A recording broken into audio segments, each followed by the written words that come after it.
Os hereges não se cansam, não dormem e não param. Não começa pela teologia da libertação, não, que isso assusta muita gente. Os inimigos da igreja estão vivos e estão agindo firmemente. Começa pelo tema socioambiental. Muita gente ainda acha que é exagero da minha parte achar que o pessoal da teologia da libertação está ativo e trabalhando e que eu estou vendo comunista debaixo da cama.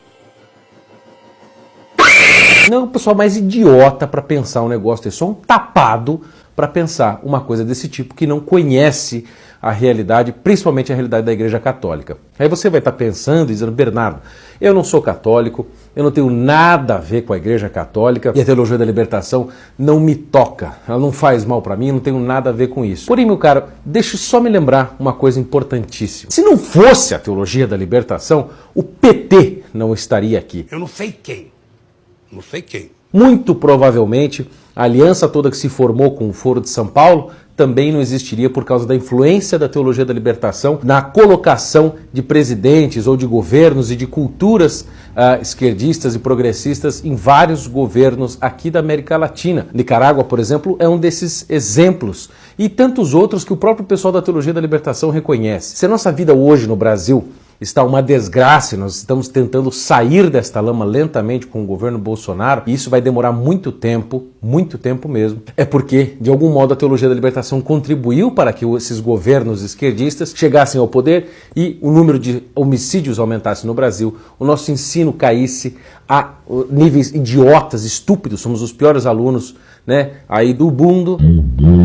A nossa cultura está devastada, a lacração está total, os nossos jornais, universidades, etc., tudo tomado. E as pessoas acham que porque o Bolsonaro está no poder, tudo está resolvido. Mentira, nós precisamos agir na cultura e também dentro da igreja, porque a Igreja Católica, sim, tem e sempre terá um grande poder de influência. E o pessoal da teologia da libertação sabe disto. E uma das pessoas mais importantes dentro deste meio é o seu Frei Beto. Não começa pela teologia da libertação, não, que isso assusta muita gente. Que é um dos agentes políticos mais fortes dentro dessa ideologia, desse produto revolucionário dentro da Igreja Católica que se infiltrou. E recentemente, num grupo que eles criaram lá nos anos 70, chamado Fé e Política, houve uma reunião em que o Frei Beto falou assim, abriu as claras o nível de mendacidade, de maldade e de vagabundo. Não tem palavras para descrever um demônio que é este homem. E eu vou mostrar para vocês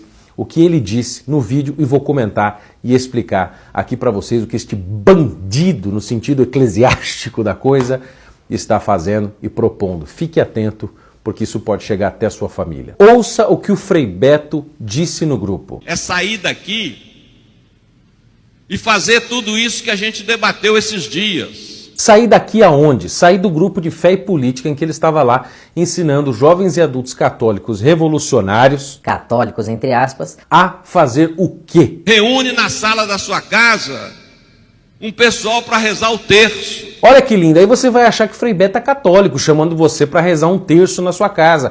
Que lindo, será que ele se converteu? Porque se você chamar para discutir o último livro do Boff, eles não vão não.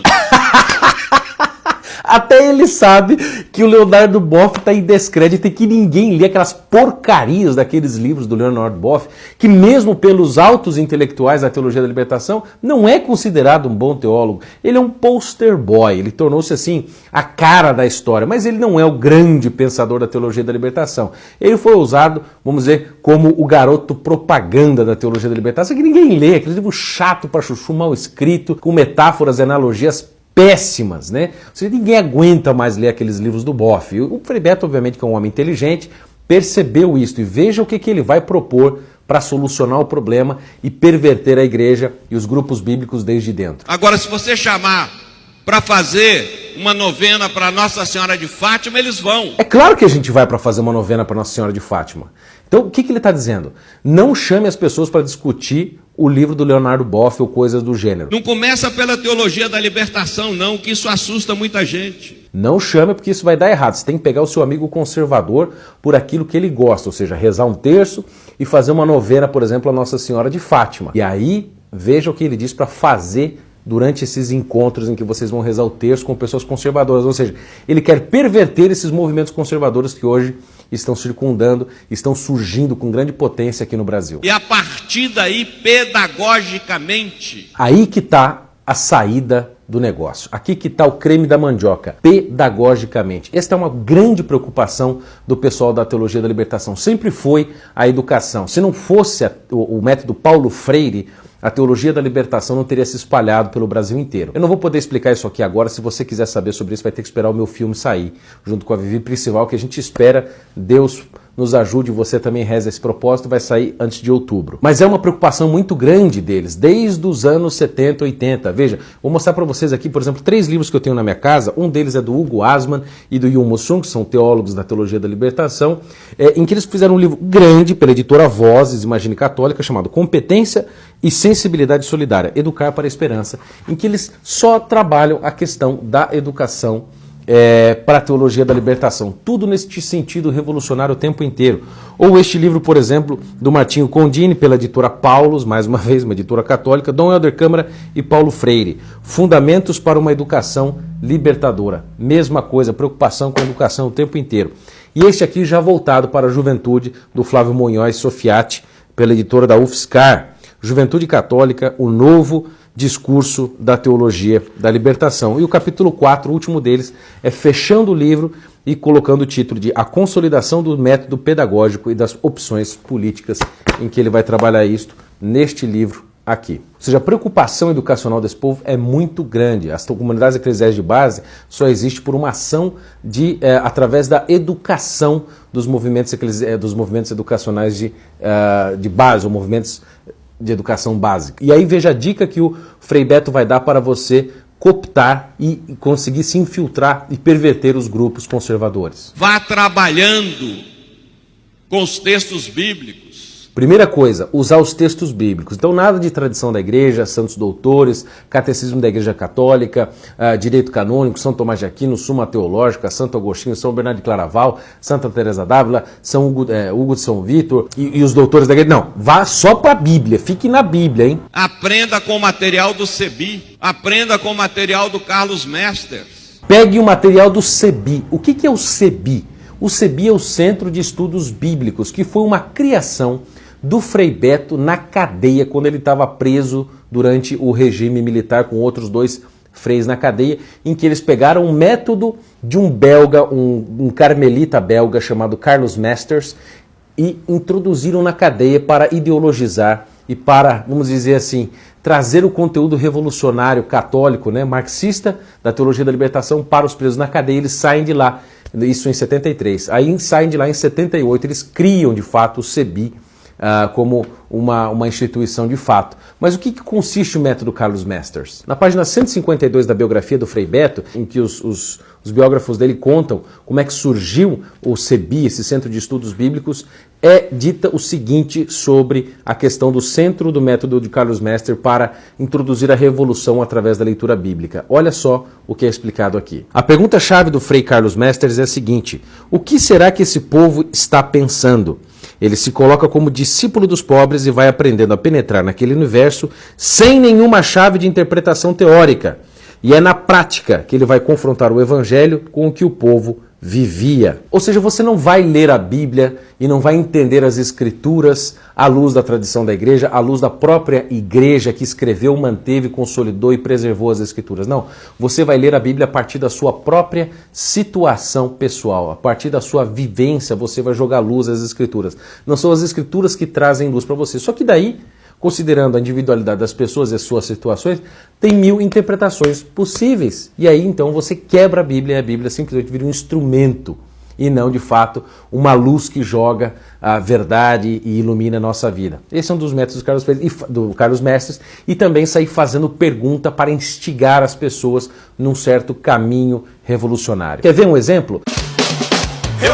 Eu tenho um livro do Carlos Mesters aqui na minha casa sobre a primeira carta de São Paulo aos Coríntios. E aqui tem vários períodos de análise da carta de São Paulo aos Coríntios. E veja o que ele diz aqui sobre o trecho Anunciai a morte do Senhor até que ele venha. Diz assim Carlos Mesters: naquele tempo de São Paulo, a Eucaristia era chamada de Ceia do Senhor. Era uma grande confraternização em que cada um trazia seus comes e bebes e tudo era partilhado entre todos como expressão da doação que Jesus fez de si mesmo na última ceia. Ou seja, não há Eucaristia, não há celebração eucarística, não há consagração do pão e do vinho, nada para o Carlos Mestre. No começo, nas Escrituras, ali onde a gente lê São Paulo, né, a igreja incipiente, era só um comes e bebes, era uma reunião de amigos, era um blá blá blá, era só um clubinho que se reunia para comer e beber. Não tinha missa, não tinha nada, não tinha a repetição do que Jesus tinha feito ali na última ceia. Não, eram comes e bebes. E todo mundo dividia o que tinha. Percebeu a malandragem? Todo mundo dividia tudo o que tinha. Todo mundo socializava os seus bens. E aí no final ele faz as perguntinhas aqui. O que mais chamou sua atenção nas palavras de Paulo? Para Paulo, qual é o ponto central na celebração da ceia do Senhor? Qual a luz que encontramos para vivenciar melhor a Eucaristia na nossa comunidade?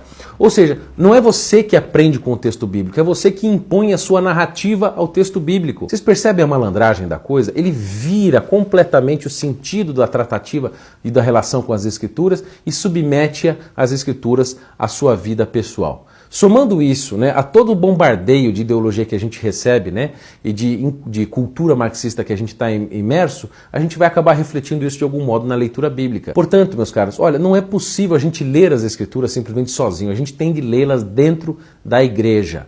Se você ler as Escrituras fora da igreja e tentar colocar a sua cabecinha ali dentro da Bíblia, né, e não permitir que ela ilumine a sua vida a partir dos 2000 anos de tradição e de magistério da Igreja Católica, vai dar erro. Aprenda com o material do Carlos Mesters. Tá vendo? Aprenda com o material do Carlos Mesters, diz Frei Beto. Se prepare, se forma para fazer esse trabalho pedagógico que um dia fizeram com cada um de nós. Tá vendo? Fazer o trabalho pedagógico que um dia fizeram com a gente. Ou seja, ele admite que este método, toda esta questão de virada de interpretação das Escrituras também foi feita com ele. E com todo o pessoal das comunidades eclesiais de base, com o pessoal que eles ideologizaram com o marxismo dentro da igreja. Meu amigo, fique atento, porque esses caras não vão parar. E nós também não vamos parar. Frei Beto, o seu discurso falido da teologia da libertação caiu. Você mesmo admitiu que ninguém quer ler livro do Boff. Porque se você chamar para discutir o último livro do Boff, eles não vão não. Vocês estão perdendo o jogo. As pessoas que são devotos, por exemplo, aqui eu tenho a imagem de Nossa Senhora de Fátima, estão vencendo o jogo. No fim, o coração imaculado de Nossa Senhora de Fátima triunfará e vocês ficarão envergonhados e expostos ao desprezo como o demônio foi depois da crucificação de Nosso Senhor. Não começa pela teologia da libertação não, que isso assusta muita gente. A verdade vencerá, Frei Beto. Vocês estão perdendo o jogo. Vocês querem infiltrar os nossos grupos porque vocês não produzem mais nada. Ninguém dá bola mais para vocês. Vocês estão em baixa. E as pessoas verdadeiramente católicas estão acordando e amando a igreja pelo que ela é, não por aquilo que vocês querem fazer dela ou por aquilo que vocês transformaram-na. Vocês estão querendo simplesmente parasitar os bons grupos que surgiram e não criar. Vocês são cepas vazias, mortas. Vocês não têm vida em vocês mesmos porque vocês trabalham para a mentira e nós estamos sabendo o que está acontecendo e vocês estão com a bunda de fora, expostos, e nós estamos aqui rindo da cara de vocês pelo vosso desespero. Pessoal, vocês viram que aqui atrás tinha um quadro, né? Eu quero mostrar para vocês aqui esse quadro que na verdade é um ícone que eu pedi e encomendei com o Walter Wellington, que é um iconógrafo lá de Brasília, um ícone de São Bernardo de Claraval. Eu quero que vocês admirem a beleza deste ícone. Eu vou ter que virar assim por causa do brilho. Esse brilho que vocês veem é porque ele é folhado a ouro, tem 3 camadas de ouro e é um ícone maravilhoso que eu encomendei de São Bernardo de Claraval, que é o santo homônimo. E quero agradecer aqui o Walter Wellington. Quem quiser segui-lo nas redes sociais e ter acesso ao trabalho dele, encomendar o trabalho do Walter Wellington, os links estão aqui embaixo. Ele vem inclusive com selo de autenticidade. Aqui é um trabalho de um iconógrafo católico, sério e que sabe trabalhar. Muito obrigado, Walter. Vocês fiquem espertos, porque a malandragem do Frei Beto vai começar a entrar por aí e eu já avisei, tem mais de ano. Deus abençoe, fique firmes, centrado na igreja, na verdade, em Nosso Senhor, e não caia em balela revolucionária. Um beijo, Frei Beto. Bau, neném. Chora mais que tá pouco. Não começa pela teologia da libertação não, que isso assusta muita gente. Porque se você chamar para discutir o último livro do Boff, eles não vão não. Por isso eu sou indignado, Chora mais, daqui não dá pra te ouvir. Por isso eu digo que